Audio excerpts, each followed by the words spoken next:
नमस्कार। एक नया दिन और सीधी बात का एक नया अंक लेकर मैं विवेक सूर्य एक बार फिर आप सभी का स्वागत करता हूं। दोस्तों, इसमें कोई दो राय नहीं कि रक्त हमारे जीवन का एक संजीवनी है और कहीं ना कहीं हमारे पूरे शरीर में एक नई ऊर्जा का संचार करती है। लेकिन रक्त या ब्लड की कीमत हमें तब महसूस होती है जब हमारे किसी अपने को इसकी अशा ज़रूरत होती है। और ऐसे में विश्व ब्लड डोनर डे जो 14 जून को पूरे विश्व में मनाया जाता है, ये ना केवल जो रक्त है, ब्लड है, उसकी अहमियत को फोकस में रखता है और सबसे महत्वपूर्ण बात सेफ ब्लड की बात इसमें आती है। और उसके साथ साथ ये दिन उन सभी वॉलंटियर्स को एक सैल्यूट भी पेश करता है जो निस्वार्थ भाव से रक्तदान करते हैं और कहीं ना कहीं गिफ्ट ऑफ जो ब्लड है वो लोगों तक पहुंचाते हैं। कितना महत्वपूर्ण ये दिन हम सबके लिए है, क्योंकि सबसे महत्वपूर्ण बात यह है कि आज के जीवन में जितनी दुर्घटनाएं हो रही हैं रक्त की ज़रूरत ज़्यादा होती रहती है। ये दिन क्या एक नई ऊर्जा हम सब के भीतर ला पाएगा और उसके साथ साथ एक अवेयरनेस जो पूरे वर्ष विभिन्न ऑर्गेनाइजेशंस के तहत लाई जा रही है, क्या एक ये दिन एक फोकल पॉइंट बनकर उन सभी वॉलंटियर्स को एक सैल्यूट दे पाएगा? यही आज की सीधी बात और उस पर चर्चा करने के लिए हमारे साथ एक बहुत ही विशिष्ट पैनल मौजूद है जिनका तारुफ, जिनका परिचय आप सबसे करा दूं। सबसे पहले मेरे एक्सट्रीम राइट साइड पर डॉक्टर मीना सिद्धू जी बैठी हैं जो professor and head of the department blood transfusion department, government medical college Jammu. और पिछले कई सालों से लगातार इनका जो विभाग है एक पेश काम कर रहा है। इनके बिल्कुल ही साथ में बैठे हैं श्री सतपाल शर्मा जी जो ऑनरी सेक्रेटरी हैं JNK रेड क्रॉस सोसाइटी। और प्रयास एक निस्वार्थ भाव से पिछले काफ़ी सालों से रेड क्रॉस सोसाइटी भी अपना दायित्व निभा रही है। मेरे एक्सट्रीम लेफ्ट साइड पर सर्वप्रथम डॉक्टर शफी कोका जी बैठे हैं जो नोडल ऑफिसर हैं नेशनल हेल्थ मिशन और खासकर इंफ्रास्ट्रक्चर और ब्लड बैंक्स की अगर बात करें उस दिशा में क्या प्रयास किए जा रहे हैं, कितना परिवर्तन, कितना बदलाव जम्मू कश्मीर में आया है, उस पर अपना मंथन और मौक़िफ़ रखेंगे। और इनके बिल्कुल साथ में बैठे हैं डॉक्टर टी रैना जो किसी परिचय के मोहताज नहीं है, खुद नेशनल डिप्टी प्रेसिडेंट मोटिवेशनल हैं ISBTI और एक अलग पिछले कई सालों से खासकर वॉलंटियर ब्लड डोनेशन को लेकर आप जगा रहे हैं। आप सभी का हमारे इस कार्यक्रम में स्वागत। डॉक्टर मीना सिद्धू, शुरुआत आपसे करना चाहूँगा, इस वर्ल्ड ब्लड डोनर डे की अगर बात करें, कितना महत्वपूर्ण ये दिन मनाया जाता है और खासकर जो एक सीरीज ऑफ इवेंट चल रही हैं उसके बारे में। वर्ल्ड ब्लड डोनर्स डे ये WHO की एक पहल है जी। तो ये कार्ल लैंडस्टीनर एक साइंटिस्ट थे जिन्होंने ब्लड ग्रुप्स की डिस्कवरी की। जैसे हम बोलते हैं A है, AB है, B है या O ग्रुप है, ये उन्होंने डिस्कवर किया था। उससे पहले ब्लड ग्रुप्स के बारे में हमें पता ही नहीं था। ह्यूमन टू ह्यूमन ट्रांसफ्यूजन जो है वो ऑलमोस्ट इम्पॉसिबल था। तो ये उनके बर्थडे के को सेलिब्रेट करने के लिए मनाया जाता है। इसके साथ WHO ने सिंस ब्लड डोनर्स का जो कंट्रीब्यूशन है, उन्होंने देखा कि हेल्थ केयर डिलीवरी सिस्टम में ब्लड डोनर्स का कंट्रीब्यूशन बहुत अहम है। उसके बिना आज हम कॉम्प्लेक्स सर्जरीज करते हैं, बड़ी ही ट्रॉमा पेशेंट्स हैं, मैटरनल मोर्टेलिटी ब्लड लॉस की वजह से ऑलमोस्ट नील हो गई है। थैलासीमिया पेशेंट्स हैं जिनके लाइफ स्पैन ऑलमोस्ट 50+ चला गया है। हमारे पास काफ़ी सारे पेशेंट्स हैं जो 50 से भी प्लस हैं। तो इस तरह ये सब कुछ पॉसिबल हो पाया क्योंकि हम ब्लड जो डोनर्स हैं वो हमें ब्लड देते हैं और वो ब्लड जो है हम पेशेंट्स को प्रोवाइड कर रहे हैं। तो उन डोनर्स को थैंक्स बोलने के लिए, उनको फेलिसिटेट करने के लिए ये दिन जो है मनाया जाता है। ये ग्लोबली मनाया जाता है पूरे साल। WHO एक किसी सिटी में कोई भी एक जगह को मुकर्रर करते हैं तो वहाँ पे ग्लोबली मनाया जाता है। तो हम भी हर साल ये मनाते हैं। हम डोनर्स को फेलिसिटेट करते हैं। ब्लड डोनर ऑर्गेनाइजेशन जो हमारे साथ जुड़ी हुई हैं, 100 से भी ज़्यादा ऑर्गेनाइजेशंस हैं जो हमारे साथ जुड़ी हुई हैं। हमारे साथ बहुत सारे ब्लड डोनर्स और वॉलंटरी डोनर्स जुड़े। तो हमारा भी एक फ़र्ज़ बनता है कि हम उनको थैंक करें ताकि उनमें और ज़्यादा मोटिवेशन हो और वो नोबल कॉज के लिए और ज़्यादा से ज़्यादा लोग आगे आएँ। इसमें हमने रेड क्रॉस के साथ मिलके काफ़ी सारे फुल मंथ में हमारे ब्लड डोनेशन कैंप्स हैं। हमने काफ़ी सारे कॉलेजेस में जाके पेंटिंग कंपटीशन और स्लोगन राइटिंग कंपटीशन करवाया है। उसमें से फर्स्ट, सेकंड, थर्ड जो बच्चे आएंगे, स्टूडेंट्स आएंगे, उनके लिए हमने प्राइजेस रखे हुए हैं। तो इस तरह की छोटी छोटी अवेयरनेस एक्टिविटीज़ जो है हम इस मंथ में कर रहे हैं। मतलब इससे कोई दो राय नहीं है कि जो डोनर्स हैं जो लगातार पिछले काफ़ी समय से आपके ऑर्गेनाइजेशन को ब्लड दे रहे हैं, उनको मोटिवेट करना, उनको उनके जज्बे को सैल्यूट करना है, क्योंकि उनका एक बहुत ही vital role health care system में रहता है। सतपाल जी, मैं आपकी तरफ आना चाहूँगा और JNK रेड क्रॉस सोसाइटी की अगर बात करें तो हर आपदा में, हर सिचुएशन में जम्मू कश्मीर में तत्पर खड़ी रहती है। और ख़ासकर वर्ल्ड ब्लड डोनर डे की अगर बात करें तो कितना अहम ये दिन जम्मू कश्मीर में। ये बात तो आपने बहुत दुरुस्त कही कि आज जो दिन है वो बहुत ही इम्पॉर्टेंट और अति उत्तम दिन गिना जाता है, क्योंकि इस दिन 14 जून 1868 में कार्ल लैंडस्टीनर जी का जन्म हुआ था वियना सिटी ऑफ ऑस्ट्रिया में जी। उस दिन से उनकी बर्थ एनिवर्सरी के ऊपर ये थ्रू आउट द वर्ल्ड में ये दिन मनाया जाता है।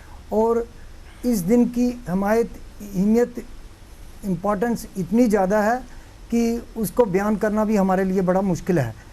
और ये दिन जो है उस एंगल से भी मनाया जाता है कि जो हमारे ब्लड डोनर हैं, जो हमें खून रक्तदान प्रोवाइड करते हैं टाइम टू टाइम, इवन कि हम अगर किसी को फ़ोन भी करते हैं तो वो भी इमीडिएट उस पर रिस्पांस करते हैं। जैसे कि हमारे पास 141 की लिस्ट भी है जो कि हमारे टिप्स पे रहती है, और वो लोग 141 में से हम जिसको भी कहते हैं वो कोई मजबूरी हो तो वो ना आए, वो अलग चीज़ है। नहीं तो हम उनको आज सल्यूट करना चाहते हैं आपके इस चैनल से, इस माध्यम से, कि वो हमारे लिए 24 घंटे राउंड द क्लॉक हमारे साथ जुड़े रहते हैं। और जो हमारी सोसाइटी है वो तो हमेशा मेडिकल डिपार्टमेंट, हेल्थ डिपार्टमेंट और मैडम जी साथ बैठे हैं, इनके साथ पूरा कोलैबोरेट करके जब भी इनका कोई कम्युनिकेशन आता है, जहाँ कोई भी लेटर आता है इस काम के लिए, तो हम सारे काम छोड़ देते हैं, इसको हम टॉप प्रायोरिटी देते हैं, ताकि रक्तदान महादान, अंगदान महादान, रक्तदान जो है इस ब्लड से ही सैकड़ों लोगों की ज़िंदगी बचाई सकी हैं। इसलिए ये दिन बहुत ही इम्पॉर्टेंट और सबके लिए बहुत विशेष दिन गिना जाता है, जिसको पूरी वर्ल्ड में आज के दिन सेलिब्रेट किया जाता है। और अभी मैं मैम जी से बात भी कर रहा था कि हमारे पास इतनी रिक्वेस्ट आई हैं, शायद इतनी पहले कभी मुझे लगता नहीं आई होंगी। यही वजह है कि जैसे मैम जी ने कहा वैसे हम भी लगे हैं कि हम कोई भी फंक्शन करते हैं तो सबसे पहले हम ब्लड डोनेशन के लिए, ब्लड देने के लिए, रक्तदान करने के लिए लोगों को बहुत मोटिवेट करते हैं, और लोग हमारी बात को थोड़ा मानते भी हैं काफ़ी हद तक, क्योंकि रेड क्रॉस एक बहुत रिप्यूटेड और इंटरनेशनल सोसाइटी है।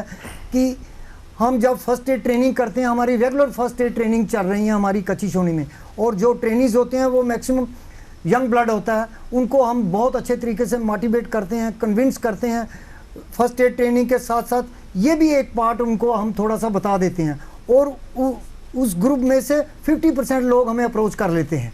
फिर हम उनको कोई NGO का नाम देते हैं कि उन NGO से आप जुड़ो, फिर उनका वो जो ब्लड डोनेशन अपना एक सपना है वो भी हम पूरा करवाते हैं थ्रू मेडिकल डिपार्टमेंट के साथ जुड़ के। तो ये मतलब कहीं ना कहीं एक कड़ी जम्मू कश्मीर में चल रही है और बदलाव यहाँ पर निश्चित तौर पर आ रहा है। डॉक्टर शफी साहब, मैं आपकी तरफ आना चाहूँगा। जम्मू कश्मीर में इसमें कोई दो राय नहीं कि नेशनल हेल्थ मिशन की एक महत्वपूर्ण भूमिका है, लेकिन खासकर अगर ब्लड के हवाले से अगर बात करें, किस प्रकार समय के साथ साथ इंफ्रास्ट्रक्चर में बदलाव खासकर ब्लड बैंक्स को लेकर यहाँ पर आया है सर? हाँ, सबसे पहली बात यह है कि जैसे डॉक्टर मीना ने कहा कि जो अवेलेबिलिटी ऑफ ब्लड और जो क्वालिटी ऑफ ब्लड की वजह से हमारी जो मैटरनल मोर्टेलिटी रेट है वो रिड्यूस हो गई, because government of India was committed कि जो हमारी मैटरनल मोर्टेलिटी है, जो माँ की डेथ होती है ड्यूरिंग द डिलीवरी प्रोसेस, जो उसमें लॉस ऑफ ब्लड हो जाता है, तो उसको रिड्यूस करने के लिए हमें एक स्ट्रॉन्ग ब्लड सर्विसेज की ज़रूरत थी। तो कंसेप्ट ये हुआ कि अगर हम मैटरनल मोर्टेलिटी को रिड्यूस करना है तो हमें ब्लड सर्विसेज को बहुत स्ट्रेंथन करना है। तो नेशनल हेल्थ मिशन ने सबसे पहले 2017-18 में एक गैप एनालिसिस की, डिस्ट्रिक्ट हॉस्पिटल ब्लड बैंक्स की और जो हमारे कम्युनिटी हेल्थ सेंटर्स की, जहाँ पे हमारा ब्लड यूनिट होता है, it is just for the transfusion, वहाँ ब्लड डोनेशन नहीं होता है। तो उनकी गैप एनालिसिस करके हमने देखा कि बहुत सारे इक्विपमेंट्स की रिक्वायरमेंट है जिनको अगर फुलफिल नहीं किए तो we will not be providing the quality blood. तो वो गैप एनालिसिस करके हमने गवर्नमेंट ऑफ इंडिया के साथ टेकअप किया, हमें फंड्स मिले और दोनों डायरेक्टरेट्स ने इक्विपमेंट खरीदा और सबसे पहले हमने अपने ब्लड बैंक्स को इक्विपमेंट के ज़रिए स्ट्रेंथन किया। उसके बाद एक ई रक्त कुश एक पोर्टल है, जो पोर्टल है एक तो फैसिलिटी के लिए भी है और वो पब्लिक के लिए भी है।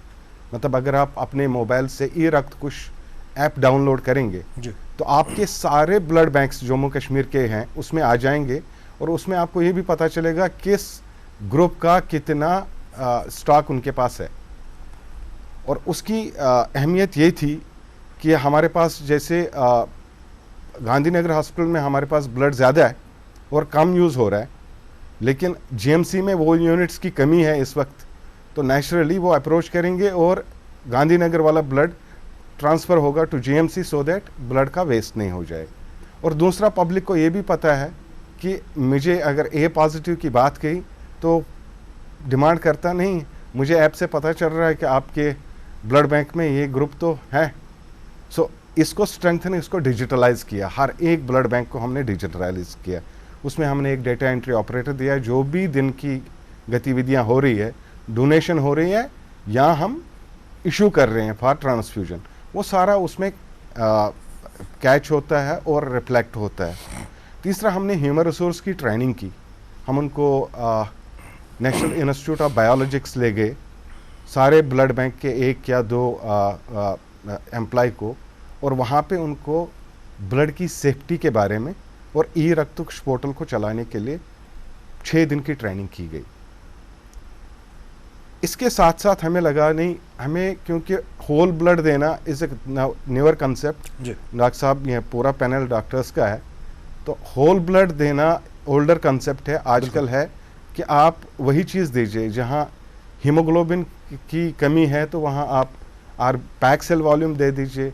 हम जैसे प्लेटलेट्स की रिक्वायरमेंट है किसी को, तो इसको सेपरेट करने के लिए ज़रूरत है, तो उसके लिए कंपोनेंट सेपरेशन यूनिट्स बनाने लाजमी है। तो इसलिए हमने आज तक 7 कंपोनेंट सेपरेशन यूनिट्स ऑलरेडी बनाए। जीएमसीज में तो पहले था, जीएमसी श्रीनगर, जीएमसी जम्मू में ऑलरेडी एस्टेब्लिश था, लेकिन जो नए जीएमसीज बने, एक तो वहाँ बनाए, फिर हमने डिस्ट्रिक्ट हॉस्पिटल गांधीनगर और जेएलएनएम रैनावारी हॉस्पिटल में हमने कंपोनेंट सेपरेशन यूनिट बनाए। और उसके साथ साथ हमने जो क्वालिटी ऑफ ब्लड को एनहेंस करने के लिए हमने जो कदम उठाया, that was revolutionary. Doctor Meena will agree with me कि वो पिछले 15-20 साल से कोशिश कर रहे थे कि हम ब्लड सेफ्टी को और कैसे बढ़ाया जाए और उसको 5th जनरेशन टेस्टिंग कैसे की जाए, that's called nuclear amplification test. और उस न्यूक्लियर एम्प्लीफिकेशन टेस्ट के लिए हमने पीपीपी मोड अपनाया, पब्लिक प्राइवेट पार्टनरशिप मोड, और हमने 2 नेट फैसिलिटीज़ एस्टेब्लिश की जम्मू कश्मीर में ज्यूरिंग कोविड पीक पे था, लेकिन हमने दोनों जगह जीएमसी श्रीनगर और जीएमसी जम्मू में 2 नेट मशीन्स एस्टेब्लिश किए, जिसकी वजह से हम अर्ली डिटेक्शन ऑफ HIV या हेपेटाइटिस बी या हेपेटाइटिस सी को कर सकते हैं, ताकि ब्लड की सेफ्टी को और बढ़ाया जाए। डॉक्टर साहब, जैसे आपने कहा कि डिजिटलाइजेशन ऑफ ब्लड बैंक से एक प्रोसेस चल रही थी, लेकिन इसको गति पिछले कुछ सालों से मिली है। डॉक्टर रैना साहब, मैं आपकी तरफ आना चाहूँगा, और इसमें कोई दो राय नहीं है कि जहाँ इंफ्रास्ट्रक्चर में बदलाव आया है, माइंडसेट में बदलाव आया है, लेकिन अभी भी स्वैच्छिक रक्तदान की हम बात कर रहे हैं, उसको लेकर क्या आपको लगता है कि जम्मू कश्मीर में बदलाव आया है? और ख़ासकर इस साल का जो थीम है उसको लेकर अगर हम बात करें, give blood give plasma, share life share offer, क्या कहेंगे? देखिए, ऐसे है कि इस क्वेश्चन का जवाब देने के लिए हमें जो हम वॉलंटरी ब्लड डोनेशन लेते हैं और साथ में जो रिप्लेसमेंट लेते हैं, उन दोनों का डिस्टिंग्विश करना पड़ेगा। Why voluntary blood donation? अब देखिए, जो आदमी एक अपना ब्लड देने के लिए आता है, फॉर एग्जांपल किसी की बीवी बीमार है और घर में 2 बच्चे हैं, अकेला है, न्यूक्लियर फैमिली है, वो हॉस्पिटल एडमिट होती है और he is under stress and strain. जब वो ब्लड बैंक में आएगा तो ब्लड इज़ नॉट अवेलेबल, तो ब्लड बैंक वाले कहेंगे पहले तुम ब्लड दो, तुमने शादी करी हुई है, यू आर दी हस्बैंड, तो उसके अंदर और ज़्यादा स्ट्रेस एंड स्ट्रेन हो जाएगा। तो होता क्या है कि जब हमारी बॉडी में स्ट्रेस एंड स्ट्रेन होता है तो स्ट्रेस हार्मोन रिलीज होते हैं। एग्जैक्टली, वो स्ट्रेस हार्मोन जो है ब्लड को कंटेमिनेट करते हैं। Very true. तो इसका मतलब ये हुआ कि जितना हम ले रहे हैं रिप्लेसमेंट बेसिस के ऊपर, कहीं ना कहीं उनके अंदर स्ट्रेस ज़्यादा है, वो blood is not fit for transfusion, उसमें ज़्यादा कंटेमिनेशन है स्ट्रेस हार्मोन्स की।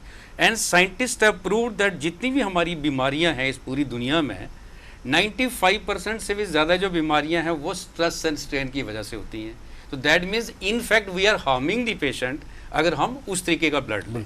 और वॉलेंट्री ब्लड डोनर जो है वो उसके अंदर वो मोटिवेटेड है, और जब वो ब्लड देने के लिए आता है तो उसके अंदर खुशी के हार्मोन्स एंडोर्फिन जिनको कहते हैं वो रिलीज होते हैं, और वो जो एंडोर्फिन्स हैं वो ब्लड को प्यूरिफाई करते हैं।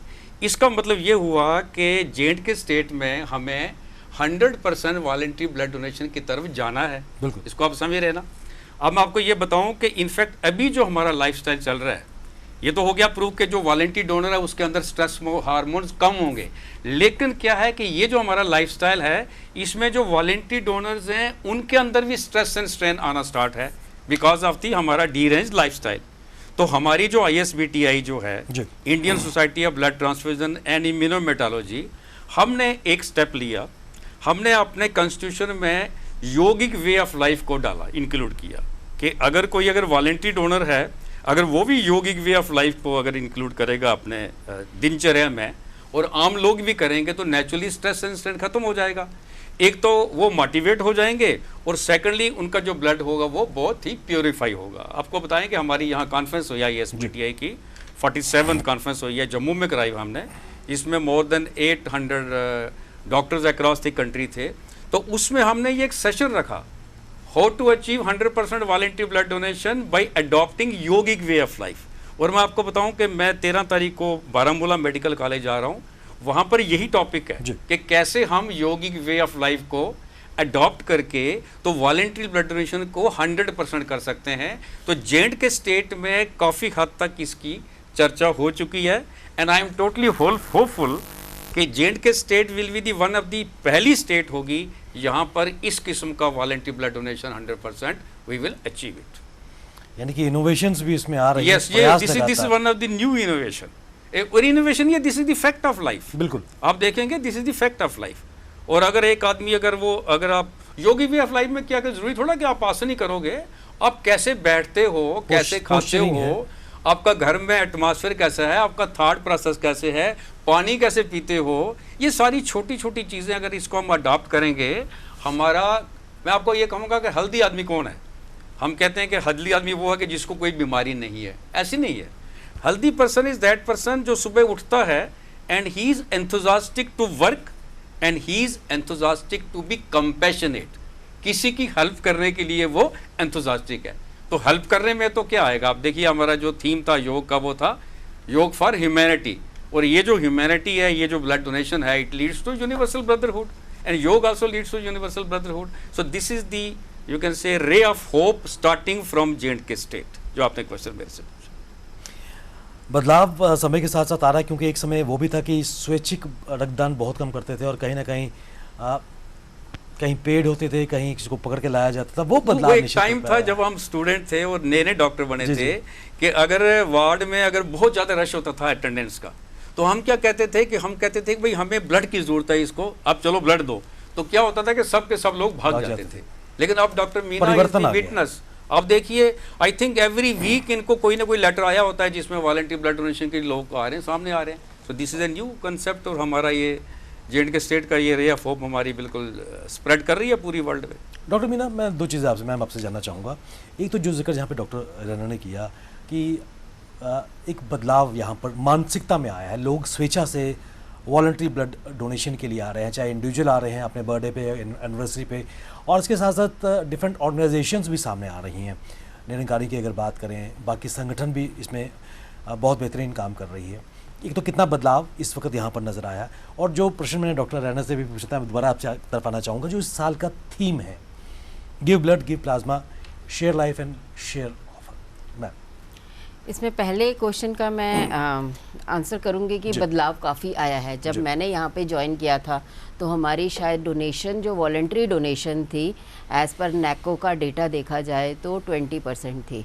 आज जो हमारी डोनेशन है, वॉलंटरी डोनेशन की मैं बात कर रही हूँ, वो है 60% के करीब इन JN के। तो फिर भी हमारा अभी 40% का गैप है, तो वो गैप भी हम धीरे धीरे करके कर लेंगे। अभी इस नेक्स्ट वीक हमारे 10 वॉलंटरी ब्लड डोनेशन कैंप्स जो हैं लाइंड अप हैं। उसके अगले हफ्ते हमारे पास लेटर्स आ रहे हैं, जैसे सतपाल जी ने बोला लेटर्स आ रहे हैं, पर हमारे पास टाइम नहीं है उनको देने के लिए। एक एक दिन में हम 2 या 3 ब्लड डोनेशन कैंप्स कंडक्ट कर रहे हैं। तो ये जो है ये एक सोसाइटी के लेवल के ऊपर एक मोटिवेशन आ रही है और एक अवेयरनेस आ रही है, जो कि बहुत अच्छी है हमारे इनफैक्ट पेशेंट केयर के लिए, ताकि एक जो वॉलंटरी डोनर जो है उसकी एक तो लाइफस्टाइल, जैसे डॉक्टर रैना ने बोला कि उनकी लाइफस्टाइल भी हेल्दी होगी। जो रिप्लेसमेंट डोनर के एवज में हमारे पास प्रोफेशनल डोनर्स भी आ जाते हैं। कोई भी बोल देगा कि मैं इसका फैमिली हूँ, मैं इसका फ्रेंड हूँ, और पीछे से वो उससे किसी तरह का गेन ले रहा है कैश में, काइंड में, वो हमें नहीं पता है। तो हम चाहते हैं कि जब भी कोई पेशेंट हमारे हॉस्पिटल में आए उसको ये चिंता नहीं होनी चाहिए कि मैंने ब्लड कहाँ से अरेंज करना है। तो इमीडिएटली वो हमारे पास आए और हमारे पास ब्लड अवेलेबल हो और हम उसे दे सकें। तो हम ये चाहते हैं कि 100% वॉलंटरी डोनेशन हो, जिसके लिए हमें अभी थोड़ा और ज़्यादा काम करना पड़ेगा। हमें हर यूथ इंस्टीट्यूशन में जाना पड़ेगा, कॉलेजेस में जाना पड़ेगा, स्कूल से ही बच्चों को प्रिपेयर करना पड़ेगा। हमने ये भी सोचा है कि हम स्कूल को भी इन्वॉल्व करेंगे। स्कूल्स को, उनके जैसे पेरेंट टीचर मीटिंग होती है उस टाइम हम वहाँ पे ब्लड डोनेशन एक्टिविटीज़ करेंगे। तो उससे क्या होगा कि बच्चे जब पेरेंट्स को ब्लड डोनेशन करते हुए देखेंगे तो ऑटोमेटिकली वो भी मोटिवेट होंगे। तो वो उनका बचपन से ही एक ग्राउंड बन जाएगा, बचपन से ही वो मोटिवेटेड रहेंगे। जब 18 साल से ऊपर होंगे तो वो भी ब्लड देंगे। तो इस तरह से इस बार DGHS ने क्या किया है कि उन्होंने एक हमें प्लेज दी है कि हमने वो प्लेज जो है सभी कॉलेजेस में, स्कूल्स में, हमने अपने कॉलेज में और हमारे जो डिग्री कॉलेजेस हैं उनको हमने वो प्लेज दी है और वो प्लेज कर रहे हैं। और दूसरा जो है हमारा जो इस साल का हमारा स्लोगन है, give blood, give plasma, give life, share life and share often. Give blood, blood तो हम सब दे रहे हैं, ब्लड के कंपोनेंट्स बन रहे हैं, वो कंपोनेंट्स अलग अलग पेशेंट्स को जा रहे हैं। अब गिव प्लाज्मा, प्लाज्मा का ये कंसेप्ट नया आया है। प्लाज्मा जो है ये एक रॉ मटेरियल है। काफ़ी सारी हमारी जो दवाइयाँ हैं, जैसे हमारे एल्बुमिन है, इम्यूनोग्लोबुलिन्स हैं, कोएगुलेशन फैक्टर्स हैं जो हीमोफीलिया में यूज़ करते हैं, ये सब इस प्लाज्मा से बनते हैं। तो ये जो है प्लाज्मा एक लाइफ सेविंग मटेरियल है। पहले क्या होता था, हमारे पास प्लाज्मा होता था, जब हम ब्लड से सेपरेट करते हैं प्लाज्मा, वो 100% यूज़ नहीं होता था। उसमें से कुछ प्लाज्मा जो है ऑलमोस्ट 30-40% प्लाज्मा जो है वो हमारा डिस्कार्ड हो जाता था, क्योंकि प्लाज्मा की एक शेल्फ लाइफ है 1 साल तक। 1 साल तक यूज़ करेंगे तो ठीक है। अब गवर्नमेंट ने क्या किया कि वो प्लाज्मा, उन्होंने बोला प्लाज्मा फ्रैक्शनेटर्स को दिया जाए। तो वो प्लाज्मा फ्रैक्शनेटर्स को जब हम वो प्लाज्मा देते हैं तो उससे वो ये सारे मेडिसिनल प्रोडक्ट्स बनाते हैं, और ये मेडिसिनल प्रोडक्ट्स जो हैं ये पेशेंट्स को रूटीनली यूज़ हो रहे हैं। अब इम्यूनोग्लोबुलिन्स हैं, इम्यूनोग्लोबुलिन्स तो रूटीनली यूज़ हो रहे हैं। कई सारी न्यूरोलॉजिकल प्रॉब्लम्स हैं और किडनी की डिजीज़ हैं, या फिर कई बार आपको डॉग बाइट हो जाती है, वो भी उन सब से भी यूज़ होता है। अब एक एंटी-डी है, जितने भी डी नेगेटिव मदर्स होती हैं उनमें इम्यूनाइजेशन हो जाती है, तो वो जो एंटी-डी वैक्सीन बनता है वो भी प्लाज्मा से बनता है। तो इस तरह से वो प्लाज्मा का भी अवेयरनेस आ रही है कि प्लाज्मा भी हमें देना चाहिए। दूसरा, ऑब्वियसली जब हम ब्लड दे रहे हैं हम अपनी लाइफ शेयर कर रहे हैं, वो लाइव सेल्स हैं। जब वो एक पेशेंट से दूसरे एक डोनर से मरीज़ में जाएंगे तो ऑब्वियसली उसकी वाइटैलिटी बढ़ेगी, ऑक्सीजन कैपेसिटी बढ़ेगी, और जो भी कंपोनेंट कम है उसको वो उसकी डेफिशिएंसी पूरी होगी। और give share often, this is very important. अब एक बार ब्लड तो है, हमारे जितने डोनर्स हैं, वॉलंटरी डोनर्स की भी अब हम बात करें, हमारे 60-70% वॉलंटरी डोनर्स जो हैं वो फर्स्ट टाइम डोनर्स हैं। पहली बार वो बहुत इंथ्यूजियास्टिक होते हैं, ब्लड देते हैं, सेकंड टाइम वो नहीं आते हैं, रेगुलर डोनर्स नहीं हैं वो। तो हर बार हमारे पास क्या होता है कि नए डोनर्स आते हैं। हम चाहते हैं नए डोनर्स भी आएँ, उसके साथ साथ जो हमारे पहले डोनर दिए हैं वो बार बार ब्लड दें। रेगुलर नॉन रेम्यूनरेटेड वॉलंटरी डोनेशन, बिल्कुल, जो कि एक सबसे सेफेस्ट पॉसिबल ब्लड है, क्योंकि ब्लड से काफ़ी सारी बीमारियां फैलती हैं, जैसे डॉक्टर कोका ने बताया। हम लोग बिल्कुल वर्ल्ड क्लास टेस्टिंग कर रहे हैं, पर उसके बाद भी चांसेस होते हैं कि किसी को भी HIV, हेपेटाइटिस B, C अगर वो विंडो पीरियड में है तो चला जाएगा, ट्रांसमिट हो जाएगा। तो उस ब्लड की सेफ्टी के लिए जो हमारे रेगुलर डोनर्स हैं, वो regularity of this blood donation by the donor is very important. So this is the main theme of the world blood donors. Doctor Anant, madam की बात से मैं क्यों लेते हो आपकी तरफ आऊँगा। और एक आम आदमी सोचता है, जिस तरह मैम ने कहा कि एक वॉलंटरी एक बार ही आता है, उसके बाद कहीं ना कहीं काफ़ी समय के बाद वो स्वेच्छा से ब्लड डोनेट करने आता है। एक इंडिविजुअल सोचता है कि मुझे ब्लड रक्तदान करके मेरे को क्या फ़ायदा होगा। और you being national deputy president, motivational IAS BTI, क्या कहेंगे इस मंच से? क्या ज्ञान देंगे, एक व्यक्ति को कितना फायदा होगा? देखिए, सिंपल सी बात है कि जो हम ब्लड देते हैं, ब्लड में क्या है, अगर हम सिंपली RBC को बोलेंगे, रेड ब्लड सेल जो होते हैं, उसकी लाइफ 120 दिन है। एग्जैक्टली 120 दिन के बाद उसको टूटना है, और वो जो उसके कंस्टिट्यूएंट्स हैं हमारी बॉडी में, दोबारा अपने स्टोर में चले जाएंगे और वो रीसाइकिल हो जाएंगे। Very true. अब जब आदमी ब्लड देता है तो उसके ब्लड के अंदर कुछ तो नए सेल्स हैं, कुछ बहुत पुराने हैं, कुछ बिल्कुल खत्म होने के पर आ रहे हैं, ठीक है ना। और हमारी बॉडी का मैकेनिज्म क्या है कि जैसे ही हमारी बॉडी में कोई प्रिक लगेगा, हमारा ब्लड लॉस होगा, immediately message goes to the brain. और हमारी जो बोन मैरो है, जो ये हड्डियों के अंदर जो गूदा पड़ा हुआ है, जो हमारी फैक्ट्री है ब्लड बनने की, वहाँ इमीडिएटली स्टिमुलेशन होती है और ब्लड बनना शुरू हो जाता है। तो आप ये सोचिए कि जब 350 cc बंदा ब्लड देगा तो उसके अंदर जो पुराने सेल वो भी चले गए, तो उसको कितनी स्टिमुलेशन मिली उसकी फैक्ट्री को, प्रोवाइडेड कि उसके अंदर सारे कंपोनेंट्स हैं, कंस्टिट्यूएंट्स हैं जिससे ब्लड बनता है। उसके अंदर आयरन है, फोलिक एसिड है, विटामिन B12 है, पानी है, ठीक है ना। तो अब उसको क्या बेनिफिट हुआ? उसको ये बेनिफिट हुआ कि उसको ब्लड देने के बाद फ्रेश ब्लड उसके अंदर आ गया, ही बिकेम मोर एनर्जेटिक। और सेकेंडली क्या है कि उसके अंदर जो देने की भावना थी, आपको याद है कि हमारे जो बुजुर्ग थे जब खाना खाते थे तो अपनी चपाती में से एक टुकड़ा निकाल के तो कौवे के लिए रखते थे। What is that? Here lies the science of giving.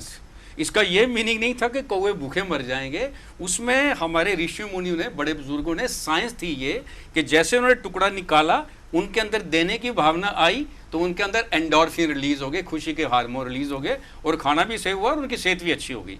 तो आप अगर एक टुकड़ा निकालने से इतने हार्मोन रिलीज होते हैं, तो 350 cc अगर वो लाइफ देगा किसी को तो उसका क्या होगा? और सेकंडली उसकी टेस्टिंग हो जाएगी।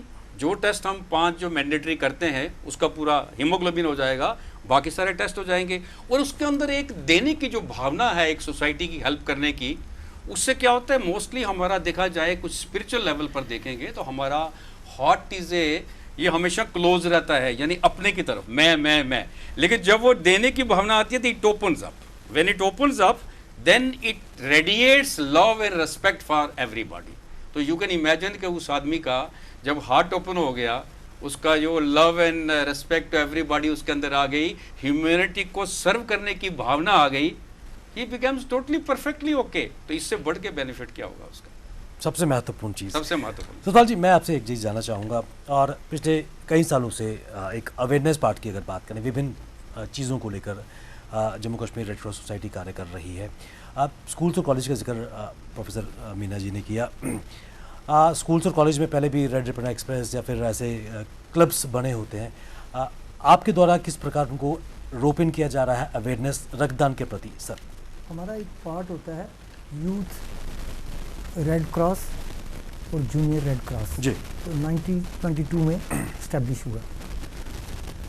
उसके तहत जब से मैं आया हूँ, पहले भी होता था, वो नहीं है, मैंने कोई नुक एंड कॉर्नर नहीं छोड़ा है जहाँ पे जाकर मैंने ये पूरी, खासकर 2 चीज़ों के ऊपर, एक drug addiction and de addiction और दूसरा ब्लड डोनेशन के लिए जाकर मैंने अच्छे तरीके से कन्वे किया है through our doctors, through our technical teams, और उनको, उनके टीचर्स को, प्रिंसिपल को, Presentation Convent, Saint Peter British, ये सैनिक कॉलोनी में स्कूल है, बहुत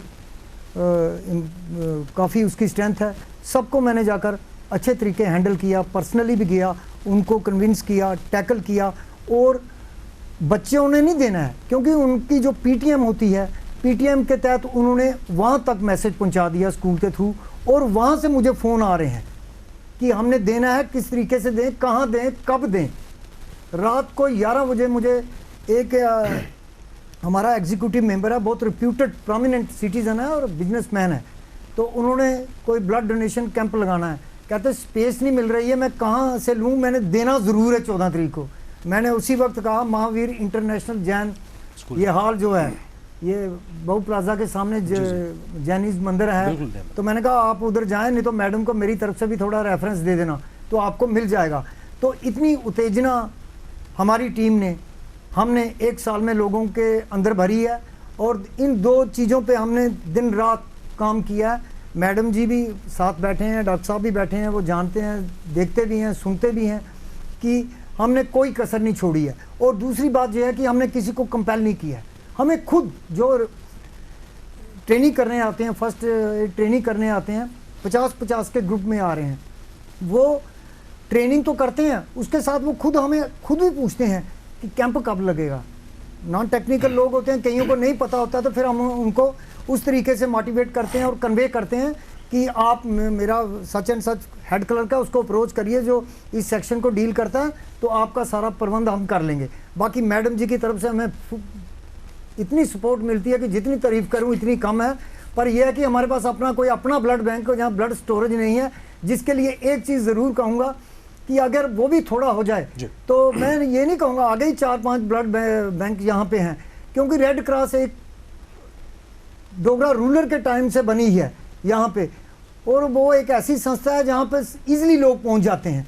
जी मी ब्लड चाहिए जी, एकड़ा मी हो जाए, ऐसे लोग पैथेटिक कंडीशन में आते हैं कि I am not in a position to explain the whole story about the people who are approaching me regularly, but ये है कि मैं इनको सल्यूट भी करूँगा। जब मैं इनको रिक्वेस्ट करता हूँ, लेटर लिखता हूँ, तो वो खुश होकर उधर से मुझे फ़ोन करते हैं कि महाराज तुसें साड़ी डोगरी च आखना कि साड़ी जान बचाई। मैं नहीं बचाई, एक गुरु महाराज जी थे, परमात्मा ने, अल्लाह ईश्वर जी ने बचाई।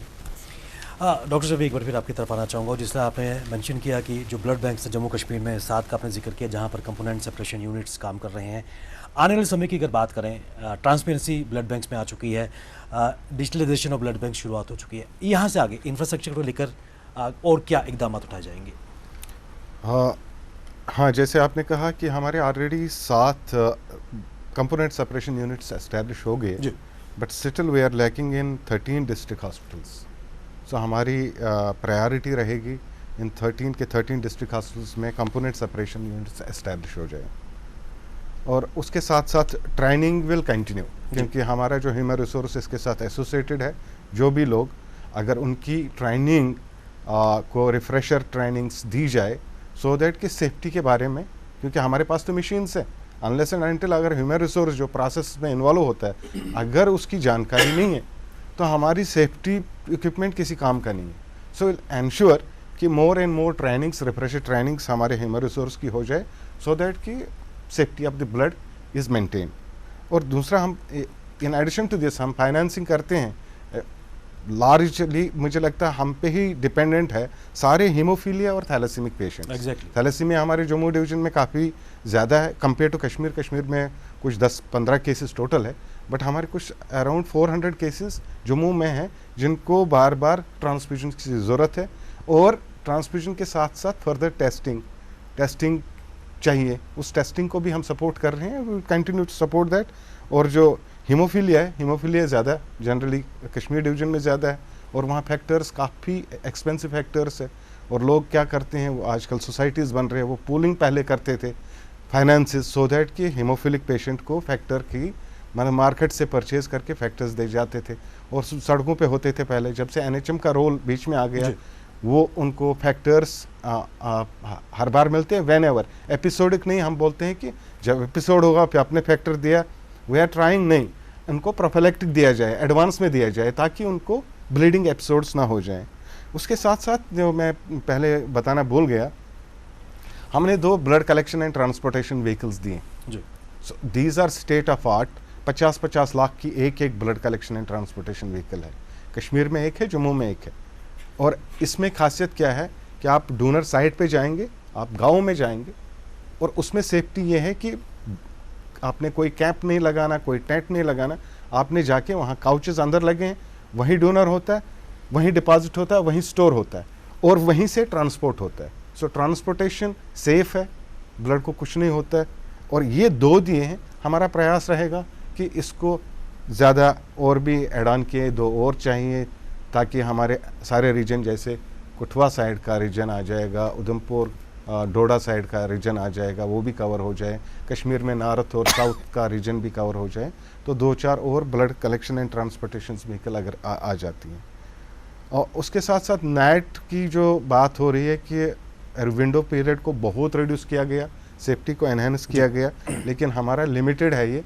जीएमसी श्रीनगर और जीएमसी जम्मू में यहाँ पूलिंग करते हैं, जीएमसी श्रीनगर पूलिंग करता है एसोसिएटेड हॉस्पिटल से, और जीएमसी जम्मू भी एसोसिएटेड हॉस्पिटल से पूलिंग करता है जो लेकिन बाकी डिस्ट्रिक्ट हॉस्पिटल्स में नहीं हो रहा है। इसका हम कोशिश कर रहे हैं वे आउट निकालने के लिए, क्योंकि ये काफ़ी एक्सपेंसिव टेस्ट है, एक जगह नहीं दे सकते, लेकिन सपोज़ अगर जीएमसी कठुआ में दिया जाए तो सांबा को भी कैटर कर रहा है, और जो ब्लड जो हमारे CHC लेवल पे जो हमारे छोटे छोटे यूनिट्स है उनको भी जो ब्लड जाएगा, सेफ ब्लड जाएगा।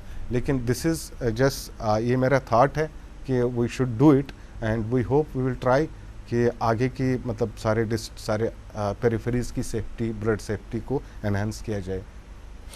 डॉक्टर शफी, इसमें कोई दो राय नहीं है कि जो आपकी मोबाइल वैन्स हैं, you are reaching out to the donor, सबसे महत्वपूर्ण बात है। इंस्टेड ऑफ कि डोनर आपके पास आए, मेगा कैंप से कहीं भी आप रूरल एरियाज़ में जा सकते हैं, और एक बदलाव नज़र आ रहा है, क्योंकि ये जो चलती फिरती आपकी बस है एक खुद एक सिंबल है, एक बड़ी सी प्रोजेक्शन एडवर्टाइजमेंट की चलती रहती है, और लोगों में स्टेट ऑफ आर्ट बस को देखने का भी एक रहता है। डॉक्टर रैना साहब, मैं आपकी तरफ आना चाहूँगा, यहाँ से आगे क्या प्रयास होने चाहिए कि एक जो व्यक्ति स्वेच्छा से ब्लड डोनेट करने आए वो रिपीटेडली ब्लड डोनेशन की उस साइकिल में आए और कहीं ना कहीं safe and healthy blood donate करें? उसके लिए देखिए ऐसे है कि अल्टीमेटली हमें 100% वॉलंटरी ब्लड डोनेशन की तरफ जाना है। बिल्कुल। और साथ में जो वॉलंटरी डोनर है वो रिपीट वॉलंटरी ब्लड डोनर होना है। अब उसके लिए सबसे इम्पॉर्टेंट ये है कि जो ब्लड बैंक है वो कैसे उसको डील करता है। वहाँ सबसे ये सारा खेल वहीं से स्टार्ट होता है कि जब हम डोनर हमारे पास आता है हम उसकी कैसे रेस्पेक्ट करते हैं, कैसे हमारा सिस्टम है। और मुझे लगता है कि मेडिकल कॉलेज का जो ब्लड बैंक है जी, वहाँ पर जो लोग स्टाफ काम कर रहे हैं वहाँ पर I think they are well aware, और वहाँ पे किसी को भी कोई शिकायत नहीं है। जैसे आप, I think you are a voluntary donor, मुझे पता है कि you are a, I think you have donated how many times? More than 30 times. हाँ, मोर देन 30 टाइम आप ब्लड डोनेट कर चुके हैं। तो आप बार बार 30 टाइम्स, आप 31st टाइम क्यों जाएंगे वहाँ पर? क्योंकि आपको वहाँ पर एक माहौल मिलता है, ब्लड देने का मज़ा आता है, और वहाँ जितना स्टाफ है सबका सब ऑलमोस्ट वो ट्रेन हो चुके हुए। तो डोनर की रेस्पेक्ट, उसको फेलिसिटेट करना, उसकी रेस्पेक्ट करना, उसको रिकॉग्नाइज करना, this is the most important thing. और फिर जब हम गांव-गांव जाके, बाहर कॉलेजों में, बाकी जगह पर लेक्चर देंगे ऐसा, और फिर उनको जब पूरा साइंस ऑफ ब्लड बताएंगे, साइंस ऑफ ब्लड डोनेशन बताएंगे कि कैसे हमारे एंडोर्फिन रिलीज होते हैं, तो आई थिंक ये हमारा जो सपना है 100% वॉलंटरी ब्लड डोनेशन का और रिपीट ब्लड डोनर का, दिस इज़ वेरी इंपॉर्टेंट। 100% तभी होगा जब रिपीट ब्लड डोनेशन बिल्कुल सही। और रिपीट ब्लड डोनेशन होगी तो हमारा ब्लड सेफ्टी होगी। और जब हम सेफ ब्लड लेंगे, जैसे मैं आपको बताऊं कि हमारा जो सोसाइटी है, because I have to speak about that because I am the representative of the ISBTI, हमारा जो स्लोगन पता क्या है? वो ये है that safe blood should be waiting for the patient, not the patient should be waiting for the blood. समझ गए ना आप? यानी हमारे ब्लड बैंक में इतना सेफ ब्लड होना चाहिए। और वो सेफ ब्लड किसका होगा? नेट हम बात करते हैं, इट इज़ ओके, डेफिनेटली इसका बहुत बेनिफिट है, बाकी टेस्ट का बहुत बेनिफिट है, बट अल्टीमेटली जो हम सेफ ब्लड रिपीट नॉन रिम्यूनरेटेड आदमी का लेंगे अगर, and he is totally motivated और 100% उसके अंदर एंडोर्फिन्स हैं, तो क्या होगा? That is safe blood. और अवर एम इज़ कि 100% वो पेशेंट वेट करे, ब्लड के लिए वेट ना करे, बल्कि ब्लड वेट करे कि पेशेंट कौन सा आएगा और मेरे को ले जाएगा। और ये सपना मुझे लगता है कि डॉक्टर मीना करेंगी, इसको पूरा करेंगी। और with the help of Red Cross, Satpal ji is very active. And NHM की बात करें तो NHM में I have worked for 2 years, और जितने भी blood storage centre J&K state में मैंने सेटअप किए, मैंने सब जगह विजिट किया, और श्रीनगर में भी किया, जम्मू में किया, जितने ब्लड बैंक J&K के हैं हमारे इस रीजन के, जम्मू के स्पेशली 9 ब्लड बैंक्स मैंने सेटअप किए। एंड मैं इनको मुबारक देता हूँ कि उस टाइम ये NRH हुआ करता था, अब ये NHM हुआ, और इनकी इतनी मदद मिली लोगों को कि हमने 2 महीने के अंदर कठुआ का blood bank, because that time the minister was very active, और उसके बाद विद इन 1 मंथ हमने गांधीनगर का, डोडा का, किश्तवाड़ का, रामबन का, रजौरी का, पुंछ का और श्रीनगर में इतने ब्लड बैंक सेटअप हो गए। और मुझे लगता है कि आने वाले वक्त में सर ये जो आप कंपोनेंट की बात कर रहे हैं, अगर ये कंपोनेंट सब डिस्ट्रिक्ट में अगर हो जाएंगे तो फिर तो हमें ब्लड की कमी नहीं रहेगी, बिकॉज जिस आदमी को जो चीज़ चाहिए होगी वो मिल जाएगा और हमारी 100% वॉलंटरी ब्लड डोनेशन हो जाएगी आने वाले वक्त में, ये पक्का है। सतपाल जी, यहाँ से आगे क्या आशा कर सकते हैं हम समाज से? आशा यही है कि मैंने पहले आपको बोला कि काफ़ी स्कूल कॉलेजेस को मैंने खुद पर्सनली कांटेक्ट किया है और उसमें एक खुशी की बात यह है कि सेक्रेटरी हेल्थ और जो हमारे इस वक्त डिविजनल कमिश्नर साहब हैं, वर्दी चेयरमैन रेड क्रॉस सोसाइटी, इन दोनों की वजह से जो हमारी मेडिकल सेक्शन बिल्कुल डिफंक्ट पड़ी थी फुली स्ट्रेंथन हो गई है, जिससे मुझे बहुत सपोर्ट मिली है और बड़े वेल वर्स लोग उसमें आए हैं, चाहे वो फार्मासिस्ट लेवल के हों, चाहे डॉक्टर हों, चाहे ये इम्यूनाइजेशन करने वाले लोग हों, तो वो काफ़ी अच्छे एक्सपर्ट लोग आए हैं। तो उनके साथ मैं भी जा के अब जो समर वेकेशन चल रही हैं, अगर जब ये खुलेंगी तो हम सबको अप्रोच करेंगे। और बड़ी बात, खुशी की बात यह है कि जिनको भी मैं कांटेक्ट करता हूँ उनको दूसरी बार मुझे कहने की ज़रूरत नहीं पड़ती है, वो खुद ही हमें अप्रोच करते हैं और खुद आ जाते हैं ऑफिस में, अपना नंबर, एड्रेस सब कुछ देते हैं। तो कल की बात है कि मैंने मैडम जी से अभी बोल रहा था, डॉक्टर साहब जी से, कि 1 दर्जन से ज़्यादा लेटर आ चुके हैं, पर वही बात आ गई कि एक दिन में हम इतना नहीं मैनेज कर सकते, पर उनको मैंने सब कुछ उस लाइन में रख दिया है, उस चैनल में रख दिया है, सबकी डेट मैंने फिक्स कर दी है, किसी को मैंने खाली हाथ नहीं जाने देना। उसका सिला यही है कि ये अपनी तारीफ करना तो अच्छी बात नहीं है, उससे आप समझ जाएंगे कि कितनी मोटिवेशन की होगी। डे नाइट हमने काम किया है। अगर हमारा कोई मेडिकल कैंप भी लगता है तो वहाँ मेडिकल कैंप के साथ ये भी काम हम शुरू कर देते हैं। रिलीफ कैंप लगता है तो उसमें उसके रिलीफ कैंप खत्म होने के बाद थोड़ा सा प्रचार ये भी चलता है 2 चीज़ों के ऊपर जो समाज के लिए बहुत ज़रूरी हैं। एक तो बहुत नुकसानदेह है जो ड्रग के ऊपर है, उसको कैसे बचाना है, हमने अपने यूथ को, बच्चों को, बड़ों को किस तरीके से वहाँ से, बड़े इस तरीके से कि जब उनके बच्चे ही ख़राब हो जाएंगे तो बड़े बर्बाद हो गए ही होंगे। सबको बचाना हमारा एक फ़र्ज़ भी बनता है। और उसके साथ हम ये ब्लड जो ब्लीड करने के लिए, उनको ब्लड डोनेट करने के लिए पूरा टैकल करते हैं, कन्विंस करते हैं। कई लोगों को शक भी रहता है कि अगर ब्लड दे देंगे तो ये तो नहीं हो जाएगा, वो तो नहीं हो जाएगा, वो भी हमारे डॉक्टर उनको अच्छे तरीके से समझाते हैं। तो अपनी तरफ से रेड क्रॉस डे नाइट काम कर रही है और ये कभी भी पीछे नहीं हटेगी। और Red Cross is the first responder, हर चीज़ के लिए वो आगे पहुंचती है। तो उसके तहत हम अपना जो मिशन है उसको अगले साल तक आपको डबल बना के दे देंगे। डॉक्टर मीना मैम, मैं आपकी तरफ आना चाहूँगा। फील गुड फैक्टर की यहाँ पर डॉक्टर रैना ने बात की कि जो भी वॉलंटरी ब्लड डोनेट कर आ रहा है उसको एक नया एहसास आपका विभाग दे रहा है, तभी लोग आ रहे हैं। यहाँ से आगे क्या प्रयास होंगे, होने वाले हैं, और कौन कौन से ऐसे ऑर्गेनाइजेशंस हैं जो स्वेच्छा से उनके जो वॉलंटियर्स हैं ब्लड डोनेट कर रहे हैं, ताकि इस प्लेटफॉर्म के माध्यम से उनको भी हम सलाम पेश करें, उनके वॉलंटियर्स को सलाम पेश करें, और आने वाले समय में जो चुनौतियाँ हैं किस प्रकार उसको दूर करके 100% का हम आंकड़ा पार कर पाएंगे। हमारे पास जो रेगुलर वॉलंटरी ब्लड डोनेशन करते हैं ऑर्गेनाइजेशन जैसे निरंकारी, तो सबको पता है कि they are in the forefront all over the country, हमेशा देते हैं। तो उनका तो हर महीने एक कैंप हमारा लगता ही लगता है, जिसमें हमारी 150 से 200 कलेक्शन जो है वो उन्हीं के ऑर्गेनाइजेशन से होती है। इसके अलावा हमारे पास आर्मी है, बीएसएफ है, बीएसएफ भी हमेशा हमें हेल्प करते हैं, सीआरपीएफ है, सीआईएसएफ है। और आजकल क्या है कि छोटे छोटे ऑर्गेनाइजेशंस हैं, यूथ ऑर्गेनाइजेशंस हैं। एक गुरु नानक मिशन है, ये एक ऑर्गेनाइजेशन है, ये हमारे साथ बड़े एक्टिवली जुड़े हुए हैं और काफ़ी ज़्यादा डोनेशंस करते हैं। ये ना सिर्फ वॉलंटरीली करते हैं पर पेशेंट बेस्ड भी अप्रोच है इनकी। इसके अलावा एक जेके डोनर्स हैं, ये यूथ ऑर्गेनाइजेशंस हैं छोटी छोटी, मुझे अब सबके नाम याद नहीं आ रहे हैं ऑफ हैंड, पर काफ़ी सारी 100 से ज़्यादा हमारे पास इस वक्त ऑर्गेनाइजेशंस हैं। फिर काफ़ी सारी स्पिरिचुअल ऑर्गेनाइजेशंस हैं, जैसे जैन है, फिर एक तेरा पंथ है। लास्ट ईयर प्राइम मिनिस्टर के बर्थडे के ऊपर उन्होंने बहुत ज़्यादा वॉलंटरी मोटिवेशन की, तो उस टाइम ऑलमोस्ट पूरा न्यूज़ में था कि 1.6 लाख यूनिट जो है वो एक दिन में कलेक्ट हुई। तो इस तरह से काफ़ी सारी 100 से ज़्यादा ऑर्गेनाइजेशन है। अभी हम 17th को ये वर्ल्ड डोनर्स डे सेलिब्रेट कर रहे हैं, तो इसमें हम काफ़ी सारी ऑर्गेनाइजेशंस को जो हमारे साथ रेगुलरली साल में 2 बार 3 बार जो हमें ब्लड देते हैं, उनको हम ऑनर कर रहे हैं। और एक फ़ीमेल डोनर जिसने 15 से 20 बार के तक ब्लड दिया है, उनको डोनर कर रहे हैं। एक कपल को डोनर कर रहे हैं, वो वैसे फेलिसिटेट कर रहे हैं जो एज आते हैं हमारे पास। और एक हमारे एक उन्होंने एक यंग डोनर 18 से 20 साल के बीच में जिन्होंने ब्लड दिया है, मैक्सिमम टाइम ब्लड दिया है। उस तरह से हम इंडिविजुअल डोनर्स को भी फेलिसिटेट कर रहे हैं और ऑर्गेनाइजेशंस को फेलिसिटेट कर रहे हैं। और यहाँ पे मैं बोलूँगी कपल में हम मिस्टर विवेक जी और इनकी वाइफ को, क्योंकि ये रेगुलरली आते हैं हर 3 महीने के बाद ये खुद आते हैं, 4 महीने के बाद इनकी वाइफ आती हैं, डोनेट करती है। मेरे ख्याल से 15-16 बाल वो डोनेट कर चुकी होंगी अभी तक। सो ये जो है ये मोटिवेट करते हैं बाकी लोगों को भी। तो इस तरह से हम सभी ऑर्गेनाइजेशन को फेलिसिटेट करते हैं और हम इन्हीं ऑर्गेनाइजेशंस के थ्रू, स्पेशली जो यूथ ऑर्गेनाइजेशंस हैं, इनको हम अपने साथ रख के इनके जो फ्रेंड्स हैं, जो इनका सोशल सर्कल है, उनको भी हम इनको बोलते हैं कि उनको भी मोटिवेट करें और उनको भी अपने साथ जोड़ें।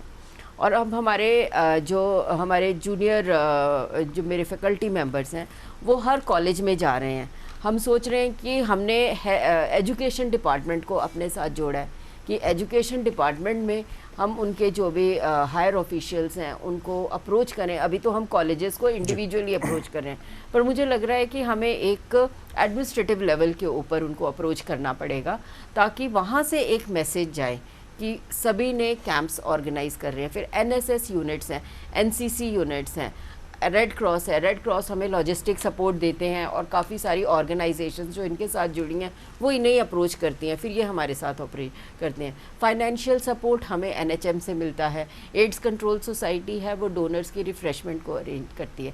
तो इस तरह से एनएचएम जो है थैलासीमिया का जितना भी जो भी फाइनेंशियल हो या जिस तरह की सपोर्ट हो, थैलासीमिया, एंटीनेटल पेशेंट, हीमोफीलिया, वो पूरा एनएचएम करता है। इनफैक्ट ट्रॉमा के पेशेंट्स, उनको भी हमें फाइनेंशियली हेल्प करते हैं।